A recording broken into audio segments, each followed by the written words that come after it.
Somos lo que comemos, dice una frase, y con justa razón, porque por medio de la digestión ingerimos los nutrientes necesarios que requiere el organismo, los cuales se van a la sangre, esos nutrientes llegan a las células y aunque se desecha lo que no nos sirve, si llegan a comer algo malo, un poco de eso se va quedando también en sus cuerpos.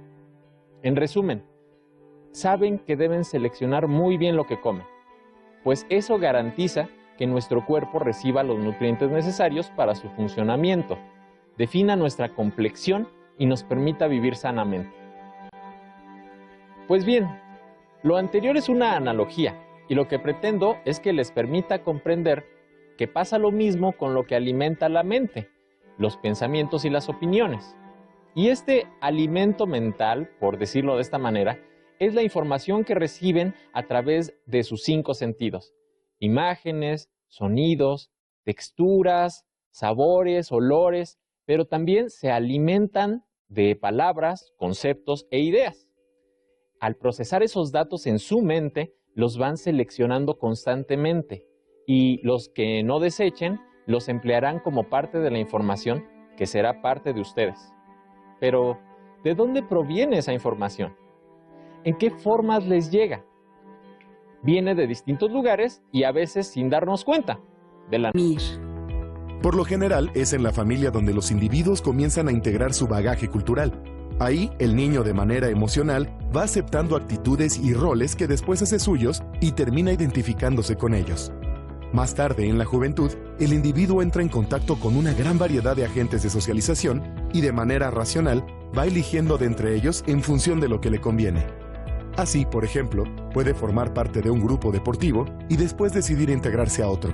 O bien, puede ser fan de algún personaje y luego dejar de serlo. En este proceso, el individuo va integrando su identidad personal o individual.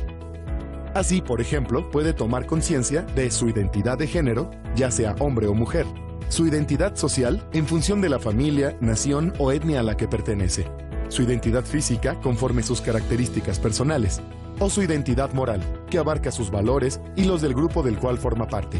Su identidad psicológica, que constituye su personalidad, carácter, modo de vida y su forma de actuar. Con la reflexión, el individuo también toma conciencia de que no está solo porque pertenece a diversos grupos y esto le da una identidad. A continuación, les invito a reflexionar respecto al tipo de información que es difundida mediante las redes sociales y los medios de comunicación y que influye en sus gustos, preferencias, expectativas, metas o aspiraciones que tienen en la vida, tomando en cuenta lo que constantemente observan, escuchan y dialogan. Consideren que reciben influencia de su familia, amigas, amigos y escuela y los medios de comunicación. Como comenté, la cantidad de información que recibimos es mucha y muy variada en estos tiempos. Cada vez el flujo de información crece y se vuelve más accesible y veloz. Es por eso por lo que se hace imprescindible el correcto manejo de ella, para no perdernos en un mar de datos, sensaciones, ideas y opiniones. Esta cuestión no es del todo nueva. El filósofo griego Platón decía que conocer el mundo de la verdad era como salir de una caverna, pero que, al salir, uno no veía inmediatamente las cosas claras, sino que quienes salían primero quedaban enceguecidos de tanta información y conocimiento al mismo tiempo, pues después de haber estado acostumbrados a la oscuridad de la ignorancia, no se puede comprender el mundo rápidamente. Como cuando se despiertan y abren los ojos y solo ven mucha luz, pero no las cosas. Es algo muy parecido a lo que pasa con toda la información que hay a su alrededor. Por ejemplo, en Internet, las redes sociales y los medios de comunicación masiva, como la televisión y la radio, que prácticamente sin descansar emiten toda clase de ideas, discursos, noticias, comentarios, música, videos, imágenes, etc., lo que conlleva a una especie de ceguera por deslumbramiento o saturación. Es tanta la información que al salir de la caverna de la ignorancia es perfectamente normal que sientan desconcierto o saturación de imágenes, sonidos, ideas y sensaciones y que ello les genere sentimientos encontrados e inseguridad, al no saber cómo procesar la enorme cantidad de información que han recibido, ni discernir qué es lo verdadero y qué es lo falso. Pero el filósofo Sócrates, quien fue el maestro de Platón, tenía una fórmula para seleccionar la información necesaria y así poder desechar el resto. Presten atención a la siguiente historia. Se dice que uno de los discípulos de Sócrates llegó para decirle que se había encontrado con uno de los amigos del filósofo y que le había dicho algo sobre él. Sócrates le dijo que, antes de escucharlo, su mensaje debía superar necesariamente 3 filtros y que, si no pasaba por esos filtros, entonces el mensaje que tenía que decirle no era digno de ser escuchado. Entonces, Sócrates le preguntó: ¿estás absolutamente seguro de que lo que me vas a decir es verdad? El discípulo dijo que no. Entonces, no sabe si es cierto o no, concluyó el filósofo. Luego le hizo una segunda pregunta. ¿Lo que vas a decirme es bueno o no? El discípulo contestó que no se trataba de algo bueno, pues lo que iba a contarle ofendía el honor de su maestro. Entonces dijo Sócrates: vas a decirme algo malo y además no estás totalmente seguro de que sea cierto. Finalmente le preguntó: ¿me va a servir de algo lo que tienes que decirme? El discípulo lo pensó y respondió que en realidad no resultaría útil para Sócrates saberlo. Al escuchar las 3 respuestas, Sócrates se negó a que le contara lo que quería y le dijo: si lo que deseas decirme no es cierto, ni es bueno, ni es útil, ¿por qué y para qué debería saberlo?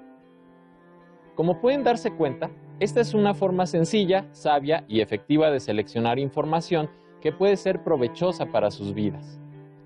Podemos concluir que no toda la información es verdadera, buena o útil, por lo que ya podemos irnos formando un criterio de selección y distinción de su valor, lo que es indispensable para ir formando nuestra identidad con buenas influencias. Afortunadamente, las regiones que conforman nuestro cerebro son perfectamente capaces de manejar constantemente una gran cantidad de información para entenderla, seleccionarla y procesarla y luego sacarle provecho, por ejemplo, tomando decisiones. Para eso, tenemos que entrenarnos en lo que se llama pensamiento crítico, la conciencia del mundo y la autoconciencia que nos permiten saber quiénes somos y qué es lo que realmente queremos ser en el futuro. Internet es uno de los medios que nos permite entrar en contacto con una gran cantidad de información que muchas veces no podemos clasificar y entender fácilmente, situación que puede volverse compleja y agobiante. La informática ha llamado a esta enorme cantidad de información Big Data, en español, datos masivos o macrodatos, que es toda la información disponible que por ser tanta se hace difícil de manejar, incluso por las computadoras más potentes. Pero no se trata de que simplemente renuncien a utilizar tanta información, pues es parte de estos tiempos estar totalmente enterados de lo que pasa en el mundo. De hecho, la información es poder. Lo importante es que establezcan criterios para aprender a manejar y seleccionar estos datos sin perder sus características esenciales y hacer que les sirvan para conformar su identidad de una forma más adecuada. El valor y utilidad de los datos masivos tiene 4 características principales. Veracidad, calidad de la información, confiabilidad de la fuente, método o fuente de obtención. Volumen, cantidad de información. Variedad, tipos de información, imágenes, sonidos, textos, ideas. Si son fragmentos o está completa. Velocidad, última actualización, información en tiempo real. Actualmente, todas las empresas guardan los datos que ustedes les proporcionan cuando navegan por Internet. Así, pueden conocerlos y saber qué contenido producir o qué productos venderles con base en su identidad, gustos, preferencias o su pertenencia a grupos de identidad. Es decir, saben que la información que ustedes generan es lo que los hace ser quienes son. Por eso es muy importante que ustedes se conozcan bien y sepan cómo manejar estos datos a su favor, en su vida personal. Entonces, ¿cómo pueden saber qué fuentes son confiables?